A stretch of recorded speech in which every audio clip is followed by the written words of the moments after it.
Hey, welcome to Imagine BL Story. If you're new here, don't forget to hit that subscribe button. It really encourages my work and helps me bring you more stories. Now sit back, relax, and enjoy today's story. They say high school builds character. If that's true, then Drew Ashton built mine out of bruises and silence. I can't even tell why he hated me. Maybe because I was quiet, or maybe because I dared to look him in the eyes once freshman year, just long enough for him to notice I existed. He was hell-bent on making my life miserable. He never called me by my real name, only Eel, like the slippery spineless sea creature, and every day he found new ways to remind me I didn't belong. A shove into lockers, a cruel joke whispered loud enough for everyone to hear. Once he took my sketchbook and pinned it to the bulletin board with a note. Neil's fantasies rated pathetic. The crowd laughed for a week. By senior year, I had no friends left, and the only thing I owned that felt like armor was the pendant around my neck, a small iron crescent. Dull and heavy, always cold against my skin. My grandmother had pressed it into my hand the week before she died. Old magic, she said, her voice thin and raspy. For protection, it binds what would harm you. I didn't believe in things like that. Not really. But I never took it off. I couldn't imagine that this one small thing would one day become a force powerful enough to change my life forever. It started on a fateful morning in homeroom. A paper airplane landed on my desk. Inside, in perfect handwriting, "Smile, Eel, you look prettier when you suffer." I tore it up, shoved it into my bag, and pretended not to see him, watching from across the room, chin resting on his hand. That charming, cruel grin aimed at me. By lunchtime, he'd punish me further. My locker was drenched in thick red paint. After a glare from the janitor, I stayed behind scrubbing until my hands were raw, muttering curses I didn't have the guts to say to his face. Then I heard him cleaning duty again. My stomach dropped. I didn't turn. "Don't you have people to impress, Drew?" He laughed and said, "Already did. You're my night show."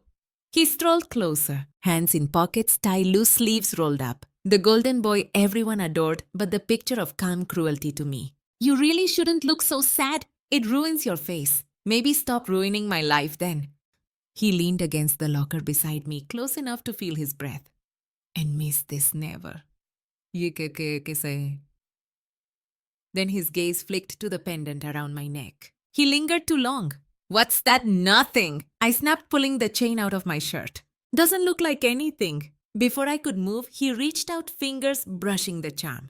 Just then, a pulse of heat exploded through my chest. My knees buckled, and for a second the air seemed to vibrate around us. Rowan stumbled back, swearing. His hand bled where the pendant had cut him. My thumb was bleeding too. Both our blood smeared across the iron crescent. "What the hell was that?" he hissed. I couldn't answer. My vision flickered, spinning. The pendant glowed faintly, embers waking in the dark. And then the world went black. When I opened my eyes again, the hallway was silent, the lights dim. My head spun as I struggled to sit up, and that was when I saw him. Drew Ashton on his knees, his head bowed for a heartbeat. I thought I was hallucinating. Drew Ashton, the boy who'd spent years making my life hell, kneeling at my feet. "Drew," my voice shook. "Are you all right? What are you doing?" He lifted his head slowly, and for the first time there was no mockery in his face. His eyes glowed electric blue, cutting through the shadows. "What are your orders, master?" The word hit me like ice water. What did you just call me?" I gasped. "Master," he repeated, soft, obedient, his gaze steady in a way that was more terrifying than any cruelty he'd ever shown me. My throat closed. This had to be some trick, some sick joke. They drew no answer. He just knelt there motionless. "What the hell are you doing? Is this another prank?" My voice broke into a hiss, but he didn't flinch. He didn't move. Only when I whispered, "Get up," did he rise, smooth, mechanical, like something was pulling his strings. Shock slammed into me. I began to pace my thoughts, spiraling. The school was empty. The halls too still. And Drew Ashton, the boy who had made my life a nightmare, was standing there waiting for my command. I tested it, my voice shaking. "Come here." "Yes, master," he said, stepping closer. I stumbled back. "Stop!" He froze instantly. My skin crawled. My pulse thundered. This wasn't real. It couldn't be real. But it was happening. And the only thing my brain could manage was the most basic survival instinct. So I ran. I bolted out of the school, heart hammering, not daring to look back. I didn't stop until I reached home, slammed my bedroom door, and collapsed onto my bed. I couldn't shake the shock. What has happened? Drew called me master. My pulse still raised a mix of fear and something darker. A strange thrill I couldn't name. I clutched the pendant, telling myself it had to be a dream, a trick of my mind. And for a moment, it almost seemed like it. The next day at school, everything looked normal again. Drew Ashton was there, smirking like always, and my heart lurched. Usually I would have taken a long way around to avoid him, but I needed to see if last night had been real. I lingered by my locker, pretending to sort my things. When Drew walked past, he deliberately shoved me against the metal, smirking as he muttered, "Stray mud my way." His friends laughed on cue. I clenched my fists and forced a laugh, telling myself last night was just a dream. My brain's cruel way of paying me back for years of humiliation. But even as I told myself that, a part of me couldn't deny the cold, lingering pull that still throbbed in my chest. But that night, I was proven wrong. I dreamed that he was chasing me across the football field, his laughter echoing in the dark. Every stumble brought him closer, his teeth bared, eyes glowing with cruel delight. When I finally fell, he was on me in an instant, his hand tangled in my hair. "Say it," he whispered. "Say you like being under me." I woke screaming his name. Drew, the pendant in my throat glowed faintly, a pulse of cold blue light. My breath tore from me in ragged gasps, sweat slicking my skin. I stumbled into the shower, let the water scald me, and tried to scrub the dream out of my skull. I came back into my room, only to find him standing at my window, hoodie damp with night air, eyes half lidded like he'd walked straight out of a trance. My heart stopped. "No?" He looked at me dazed. "You called master." I didn't. My voice cracked, but the truth was undeniable. This wasn't a dream. Something had bound him, and it was tied to me. His eyes glowed electric blue. Unfocused, his body swaying like he could barely stay upright. I panicked and whispered, "Go home." Drew flinched, then turned wordlessly and slipped back out the window. As soon as he was gone, the pendant dimmed. I tore it from my neck, staring at the iron crescent. Was this what Grandma meant by protection, making my tormentor kneel at my feet, calling me master? Sleep came in fragments that night, my head full of questions and fear. By the third night, curiosity won. Drew was the same at school, loud, cruel, finding new ways to grind me down. But I couldn't stop thinking about it. So when I got home, I shut myself in my room, heart racing, and whispered, "Drew, come here." "Nothing." I almost laughed at myself. Of course it had to be a dream. My life wasn't the kind of story where something this strange and powerful could happen. I picked up a book, trying to forget the whole thing. But barely 10 minutes later, I heard movement at the window. Why pull the curtain back? He was there. "You called again, master," he said, tilting his head like a confused animal. My stomach flipped. It was real. I scrambled to usher him inside before my parents heard.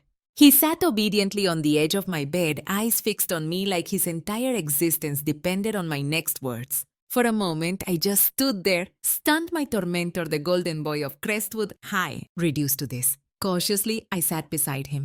"Look at me," I ordered. He did instantly. Slowly, I lifted a hand to his face. He leaned into the touch, eyes soft, almost innocent. My fingers trembled. Gods, I wanted to slap him, to make him bleed, to pay him back for every cruel word, every bruise, every humiliation. And yet, for some unfathomable reason, I didn't. "Did I do something wrong, master?" he asked, noticing the tension in my expression. "Yes," I said bitterly. "You were a mean jerk to me." His face twisted in genuine confusion. "What, I would never hurt you, master." Then, to my shock, he slid off the bed and knelt in front of me, hands clasped behind his back, head bowed. "I will take any punishment you see fit. I swear I won't be a jerk to you anymore." I stood frozen as he knelt before me. Drew Ashford the same. Drew, who made my life hell, who never came within 2 feet of me except to hurt me, was on the floor, head bowed, promising not to be a jerk again. I almost laughed. How could I not? The absurdity of it all buzzed through me like static. My tormentor is kneeling, calling me master.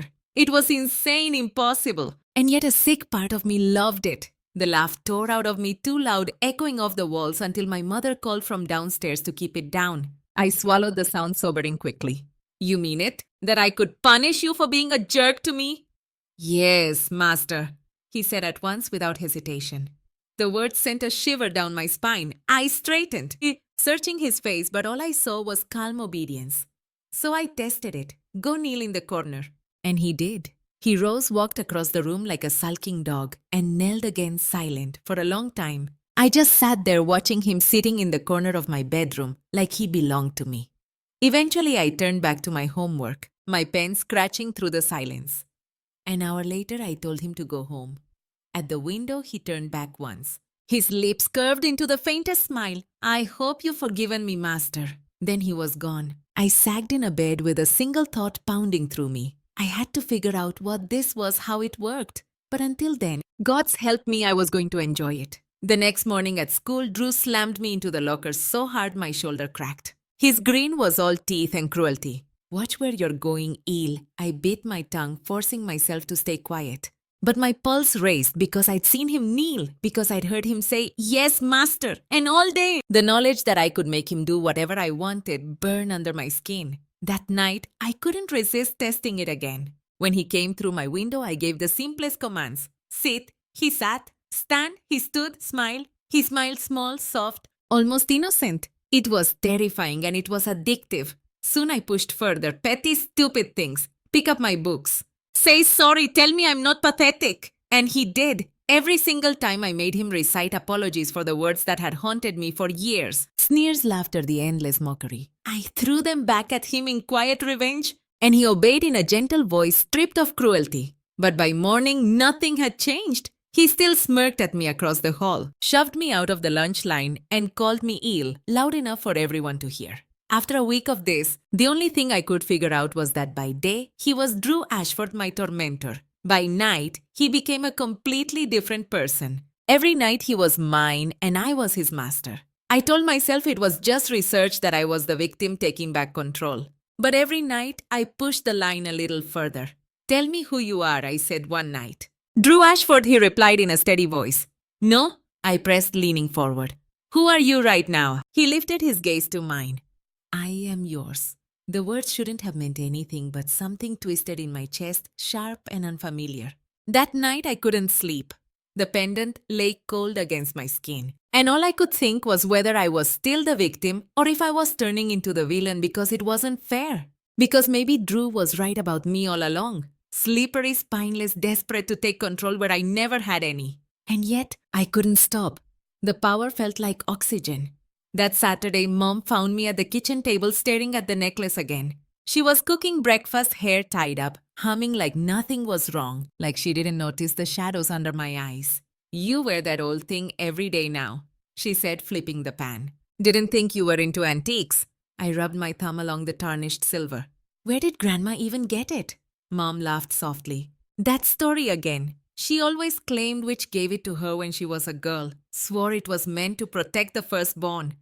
You know her, always dramatic. Do you believe it? I asked. She smirked. Believe she met a witch? Sweetheart, she thought the neighbors were werewolves. I think she just liked pretty jewelry. But when she turned back to the stove, I caught her reflection in the window, her smile gone a crease between her brows. Later, in my room, I snapped a picture of the necklace and searched every corner of the internet for something like it. No luck, no history, no mention, nothing. It was supposed to be protection, but was it? My tormentor was bound to me at night. Yet his cruelty in the daylight never stopped. What was I missing? And with Grandma gone, there was no one left to ask. By midnight, he was there again, waiting for me like a shadow with a heartbeat. For a long moment, I just watched him. The moonlight traced the sharp line of his jaw, the sweep of lashes against his cheek. He didn't look dangerous like this. He looked almost human, so I made him talk some more just to hear his voice without the venom. Once I told him to smile, and when he did, it was soft and unguarded. It hurt to look at. If you weren't such a jerk, I muttered, you'd actually be my type. His head lifted. Your type? I froze? Forget it. That wasn't a command. Yes, master. The way he said it, gentle, devoted, made something twist in my chest. My hand lifted before I could stop myself, fingers grazing his cheek. His skin was warm. His breath is steady. He didn't flinch. He never did. I pulled back quickly, heart racing. Go home, I whispered. He bowed silent and slipped into the night. The next day, I did what anyone in my position would do. Scour the internet for answers. My search history now reads like a curse in itself. Curse obedience, night only, chain talisman possession. Can someone be half demon, half jerk? No useful answers. Just forums fanfiction and one article on dominance rituals. The word master appeared too many times. By the third paragraph, I slammed my laptop shut and laid back staring at the ceiling. Was I really letting myself think about this like some fantasy? That night I gave in again. When he arrived, I made him sit close and ask the question that had been gnawing at me. Would you... My throat tightened. Would you really do anything? I said. Yes, master. The air tilted around me. My heart stuttered. Then kiss me. He leaned forward immediately.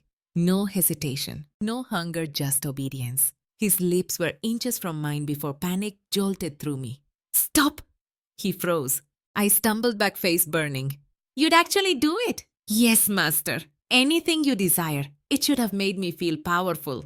Instead, it terrified me. Go home, I whispered.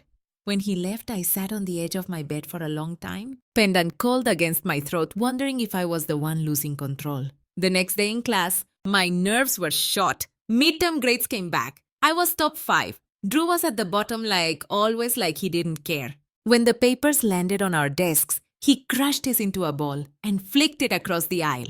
It hit mine dead center. Think you're better than me, eel? His voice was low. Meant for me alone. No, I muttered, eyes locked on the desk. Yes, you do. His grin widened. Maybe I should remind you what happens when you start thinking that way. He leaned in close enough that I felt the heat of his breath. For a split second, his eyes shifted, pupils thinning, gold sparking through the brown, the same shimmer I'd seen at night. Then it was gone. He jerked back like he touched fire. Drew, I whispered. He blinked rapidly, throat working. Then he shoved his chair back with a screech. Bathroom, he muttered to the teacher and was gone before she nodded. Every nerve in me screamed not to follow. I followed anyway. I found him in the bathroom, braced over the sink. His knuckles were white against the porcelain, veins standing out, chest heaving like he'd run a mile. He stared into the mirror as if his reflection were a stranger. When our eyes met in the glass, his breath hitched. What did you do to me? His voice was raw, stripped of its usual arrogance. Every time I look at you, something. He broke off, pushing away from the sink and closing the distance between us in 2 strides. His hand slammed against the tile by my head, pinning me in place. My heart jolted. He was too close. Just tell me, he rasped. What the hell did you do? For a moment, I couldn't breathe. Was he starting to remember? I forced a weak laugh. I didn't. You were laughing. His tone was sharp, almost panicked. Because I whispered, holding his gaze, even as fear twisted in my gut. You'd hate the answer. Something flickered in his face. Rage, confusion, then a flash of something I'd never seen before. Fear. He dropped his hand and stepped back. Stay away from me. And then he was gone. The bathroom door slamming behind him, leaving me alone with the echo of my own heartbeat and the sick certainty that whatever tied us together was breaking through, whether I wanted it or not. That night I couldn't rest. My head replayed the look in his eyes, earlier the gold flicker, the way he'd stared like something inside him was breaking loose. At 10, I whispered his name, and as always, he came. My window slid open and Drew climbed in, hoodie damp with night air. Good evening, master, he murmured. My mouth was dry. Do you remember what happened today? He tilted his head, expression blank. Today, forget it. My hands wouldn't stay still. I rubbed at my temple, then pointed toward me. Come here. He obeyed immediately. His steps were silent until he stood close enough for his warmth to reach me. He said, once you do anything I asked, I whispered. Yes, master. My heart slammed. I should have sent him away. Instead, I lifted my hand and cupped off at his cheek. His skin was warm, almost fevered under my fingertips. He leaned into the touch without hesitation, lashes lowering, the hard edges of him softening into something unbearably open. Do you want this? I breathed. I want whatever pleases you. So I kissed him. The moment our lips touched, heat shot down my spine. His mouth was hesitant, careful, but when I pressed closer, he answered, slow at first, then firmer, like we were learning each other's rhythm, one breath at a time. His lips were warm, a little rough, tasting faintly of salt and smoke. My hand slid into his hair before I realized what I was doing, tangling in soft strands as his hands found my shoulders, steady anchoring me against the rush in my chest. The chain around my neck pulsed in time with my heartbeat. I swore I felt it echo inside him too, every thrum tightening the space between us until it felt like there was no air at all. Only him. When I broke away, gasping, his eyes stayed closed, lips parted like he was still chasing the kiss. You shouldn't. My voice cracked. He opened his eyes, that faint, almost innocent smile tugging at his mouth. Do you not like it, master? I swallowed hard, my pulse still tripping. No, I do, too much. I told him to go before I lost myself entirely. He bowed, obeyed, and slipped out the same way he came, alone in the dark. I touched my lips, still tingling from his, and hated the truth curling hot and sharp inside me. I wanted more. And for the first time, I wasn't sure if this curse was binding him to me or me to him. The night after that kiss, he came again through my window as usual. He stood there in the quiet waiting, always waiting for my permission, his eyes soft in a way that didn't belong to the boy who shoved me into lockers. Come in, I said. He crossed the room and lowered himself onto the edge of the mattress, careful, almost hesitant. By then, I'd started building theories in my head, trying to make sense of this impossible split. Drew in the daylight, all teeth and cruelty. Drew at midnight, obedient, stripped of his malice, just a boy who might have been ordinary if life had written him differently. So, I talked to him more, peeling back layers I didn't think he had. I learned he hated storms because the noise made him feel small, and that he loved mint tea because his mother used to make it for him. I caught the sound of his laugh that night, low and unguarded, and it startled me. Sometimes he tilted his head back to look at the glow-in-the-dark stars on my ceiling. And there was something so human, so gentle in his expression, it hurt. Daytime, Drew still shoved me against lockers. But at night, this Drew was someone else entirely. Warm, fragile, with a kindness that reeled me into the extent I stopped dreading midnight. I started counting the hours until it came. But then I noticed a mark. A faint red line circling his wrist. Faint at first, then brighter each time he appeared. By day, it was gone as though it had never existed. But at night it glowed beneath his skin, angry and raw, and slowly he began to change. His face, pale, shadows deepened beneath his eyes, and his voice thinned like it was being pulled from somewhere far away. That night, I couldn't ignore it. Go home early, I told him. I'm fine, master. No, you're not. You're fading. He looked away, jaw tight. I don't want to leave you. You have to, I said softly. Rest just for a while. For a moment, he was still like the words hurt. Then in a voice barely above a whisper, he said, if that's what you command. It's not a command. I pressed, desperate for him to understand. It's me asking. But he bowed his head anyway. And then he was gone, leaving the room colder than before. For 3 nights I let him be. 3 nights without the sound of his voice, without that strange gentleness that only existed in the dark. And every night the absence grew heavier, like something inside me was missing. I told myself it was just the bond, just the curse. But as the hollow ache deepened, I couldn't shake the truth I didn't want to face. God help me. I was starting to feel something for Drew Ashton, and that terrified me more than any curse ever could. When I finally called him on the 4th night, I barely had the window open before he slipped inside, trembling. His eyes were wet, glinting with unshed tears, and before I could speak, he threw his arms around me. Drew, what are you doing? Horror flickered across his face. He jerked back, voice cracking. Forgive me, master. I touched you without permission. I'm sorry, I just missed you. Something inside me broke.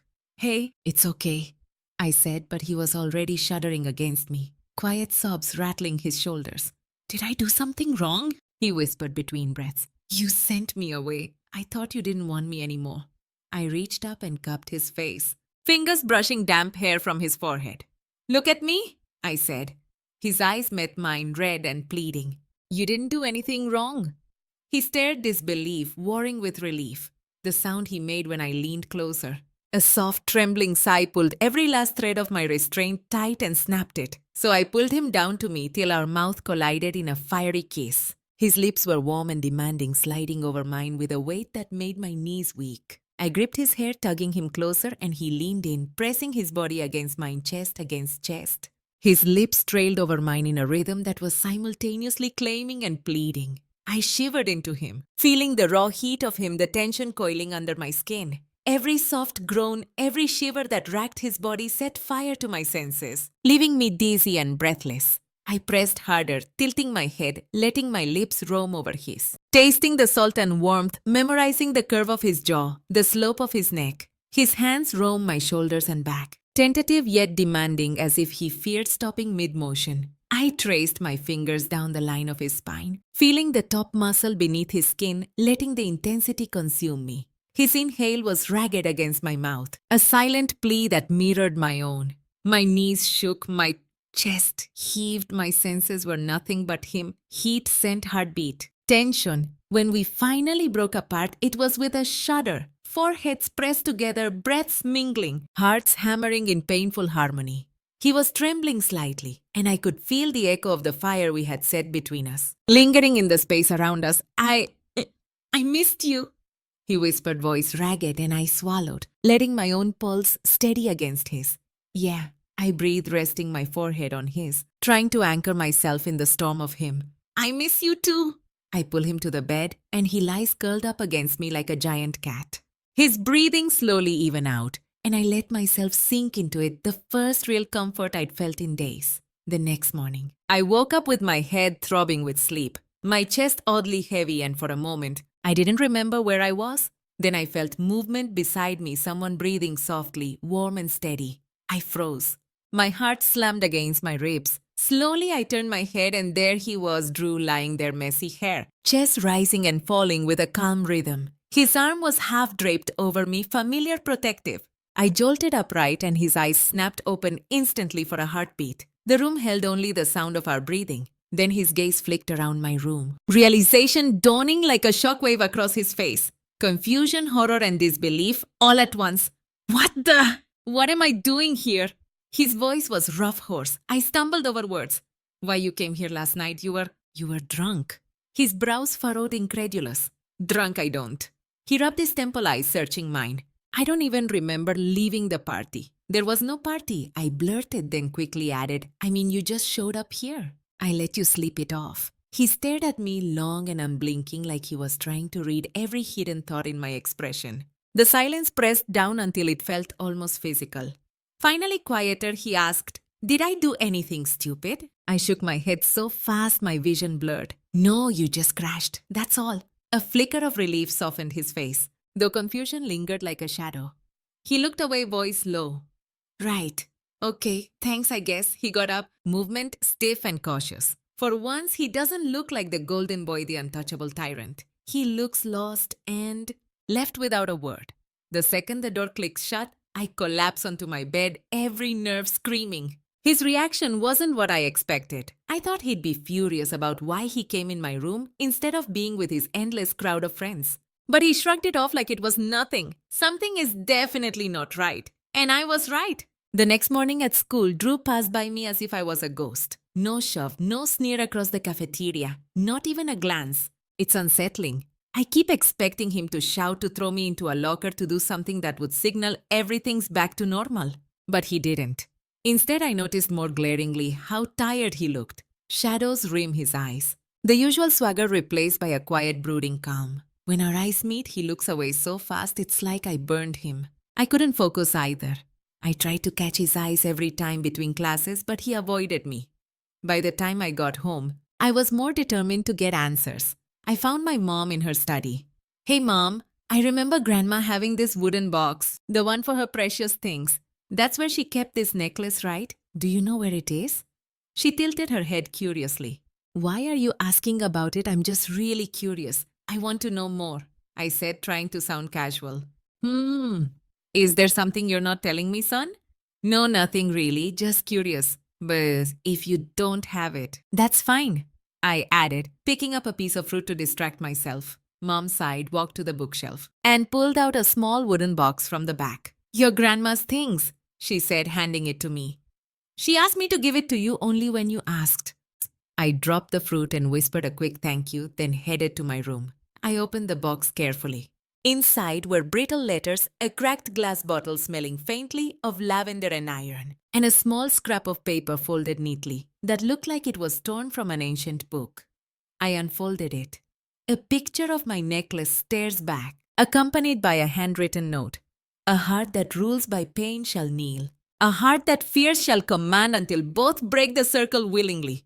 I stare at it, pulse hammering in my throat, a heart that fear shall command. That's me. And the other, a heart that rules by pain. That's him. So it's not just a story, not just a family heirloom my mother half believed in. The necklace, the curse is real, and it's built on punishment, not love. And when I'm starting to feel for the Drew who comes at night, it's tethering dangerously close to it. Love, maybe that's why everything is beginning to unravel. The next day after the final bell, I was halfway to the gate when I heard my name. Not shouted, spoken low. Dangerous. Neil? I froze. Drew stood a few feet away, backpack slung over one shoulder. His hair was a mess, his eyes bloodshot. No smirk, no swagger. Just something raw vibrating beneath his skin. We need to talk, he said. I forced my voice flat. About what? He gave a hollow laugh. About whatever's wrong with me. He took a step closer to me, his jaw tight, his hands trembling. About why I wake up every morning hearing your voice in my head, why I dream about you. He broke off, the words clawing out of him, kneeling. My throat closed. Drew, don't lie to me. His voice cracked sharply. I know you did something.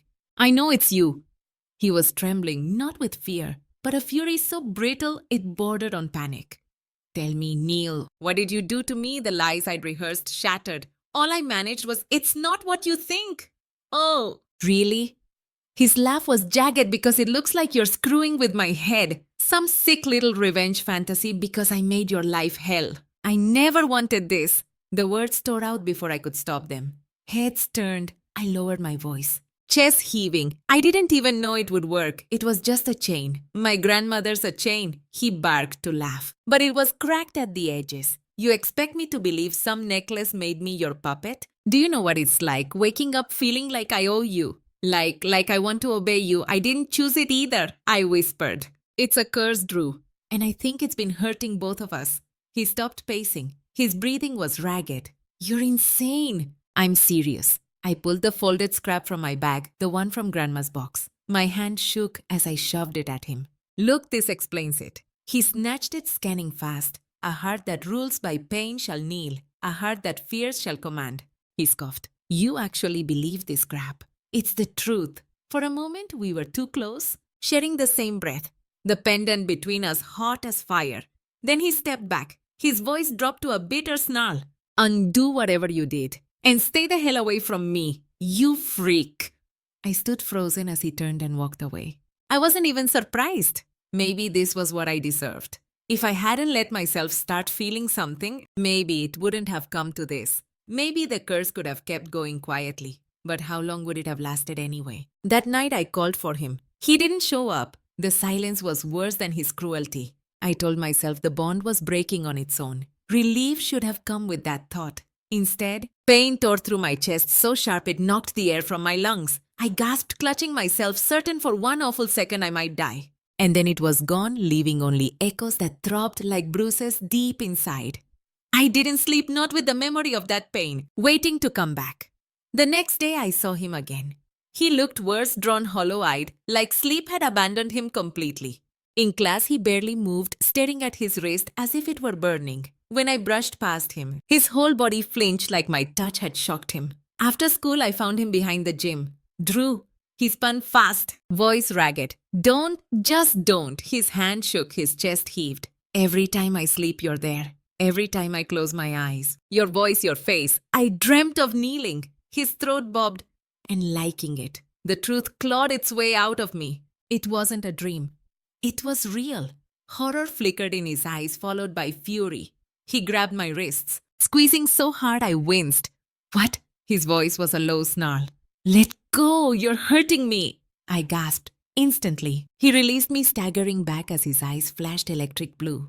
My chest lurched. My words, my command had forced him. He fought it, jaw tight, trembling like he was battling to stay himself. Then tears welled in his eyes. You have to undo this. Neil, I can't, I whispered. It's the pendant. It's us. He laughed, sharply broken. Us. There is no us. But his hand drifted to his wrist again, and I saw it. Faint blue light flickering beneath his skin. I think it's killing us, I said hoarsely. The spell wasn't meant to hold feelings. Feeling, he echoed. You think this is about feeling. But his eyes betray him. Fear, confusion, something dangerously close to longing. Yes, I think somewhere along the line, we started feeling more than hatred for each other. I managed to ease out my eyes, pleading and hoping he understands. He opens his mouth to argue, but then he staggers. It's like a pulse went through the air. His outline flickers. His skin shimmers like heat haze, a glitch of light and shadow crawling up his arms. Drew! I caught his wrist, flinching at the burn. What's happening? I don't know. His voice cracked, double distorted. It feels like I'm splitting. Just the chain of my neck seared white hot. Pain tore through my chest, dropping me to my knees. The ground shook with unseen weight. I clutched at my chest, choking. It felt like being ripped apart. The paper from my grandmother's box slipped from my bag, landing between us. Its words shimmered alive. A heart that fears shall command until both break the circle willingly. Oh God, I rasped. It's breaking. Drew's veins glowed brighter, his body convulsing. Then stop it. I can't. The only way is to finish the ritual. Both of us have to forgive to let go. His head snapped up, eyes blazing. Forgive you after everything you used me. I didn't. My voice cracked. Do you think I enjoyed this? Every time I called you, it felt like I was dying too. He shook his head, desperate. No, this is you manipulating me again. The next pulse slammed through us. I collapsed, vision fracturing into static and shadow. My lungs seized. The chain bit into my skin, choking me. Kneel. Strong arms caught me before I hit the ground. My body sagged against him, trembling. Stay with me. Drew's voice broke frantic. His arms anchored me tight, one hand steadying my head. Don't you dare, I gasped, clawing for breath. You have to let go. No. His voice cut sharply. I'm not letting you die. The shimmer burned up his throat, crawling across his jaw. He gritted his teeth, pulling me closer like sheer will could hold us together. If his curse kills you, it kills me too, he said fiercely. So shut up! His words were rough, but his touch cupping my head, pressing me against him, was steady, almost tender. When I opened my eyes, we were slumped on the ground outside the gym wall, the flickering hallway light buzzing faintly above us. The air carried the sharp metallic tang of magic, restless and hot. And between us, it seemed to breathe like something alive. My chest ached as I pressed one hand to it, the other clutching the chain that wouldn't stop glowing. It was too warm, pulsing like it had stolen my heartbeat. Drew sat a few feet away, jaw tight, eyes glassy, looking torn between smashing his fist into the wall and breaking down completely. For a long time, neither of us spoke. You should have told me sooner, he said at last, his voice low. Would you have believed me? Weak. Bitter laugh slipped out of him. Probably not. It wasn't supposed to be like this, I blurted. It's killing us, Drew. The curse is tearing us apart from the inside. He dragged a hand through his hair, shoulders rigid. So how do we break it? We just forgive and release. I lifted the necklace. Its glow caught in his eyes, making them look lit from within. We finish it, I said softly. Properly this time. There were instructions buried at the bottom of the paper. I don't know if it'll work, but it's all we have. He hesitated, watching me like he was searching for a lie I wasn't telling. Where the locker room? I breathed where it started. He didn't move for a moment, then nodded slowly and said, Fine, tonight. When he extended his hand, I stared at it before placing mine in his. A faint jolt ran through us both at the touch, and he pulled me up without a word. We walked side by side through the stairwell, silence between us. And for a fragile second, we weren't bullying victim, not master and servant. Just two people caught in the same storm, desperate not to drown. When we got to the locker room, Drew stood beside me. His hands shoved in his jacket pockets, shoulders tense. What if this doesn't work? He asked quietly. We won't know until we try. I said, fingers brushing over the chain of my throat. It felt warm, alive, almost the last echo of something ancient and cruel. Silence stretched until I found my voice. I'm sorry. His brow furrowed. For what? For controlling you. For not stopping sooner. For liking it. The words cracked as they left me. I thought I was just getting even, but it wasn't that. I just didn't want you to leave. His eyes flickered in the dim light before he let out a long, heavy breath like one he'd been holding for years. I was horrible to you, he admitted. I made your life hell. I don't even know why. You were quiet, smart, different. It made me angry somehow. Maybe because you didn't look at me the way everyone else did. You didn't fear me. You saw me, so I should be the one apologizing to you. I am sorry. My chest tightened at the apology, but I could only nod at him in response as I lifted the necklace from my neck, which was still glowing faintly. This is it, I whispered. We both have to say it. His gaze locked with mine. Steady at last. Together we clasped hands, his callous grip steady and warm around mine. The pendant thrummed, heat rushing between us, humming like the first note of something about to break. I began reciting with a trembling voice, the words written at the bottom of the paper. By light and by bond, by heart and by pain. Drew's deeper tone joined mine, steadying me. Let this circle break. Let both be unchained. The words rose like sparks and the pendant flared between us, burning brighter until silver fire lit both our faces. The heat was unbearable. I gripped his hand tighter. Drew winced but didn't let go. Just then the pendant split with a crystalline crack, like glass shattering underwater. Light burst between us, blinding before collapsing into darkness that smelled of rain and metal. We fell back, gasping. The world spun, the city lights a blur. It felt like something heavy had been peeled off my skin. When I blinked, my vision cleared. The necklace lay between us, broken into dust. Drew propped himself on one elbow, his chest rising hard. His eyes, when he met mine, were clear. So that's it, I whispered. He looked down at his wrist, at the faint shimmer that used to glow whenever the curse pulled him close.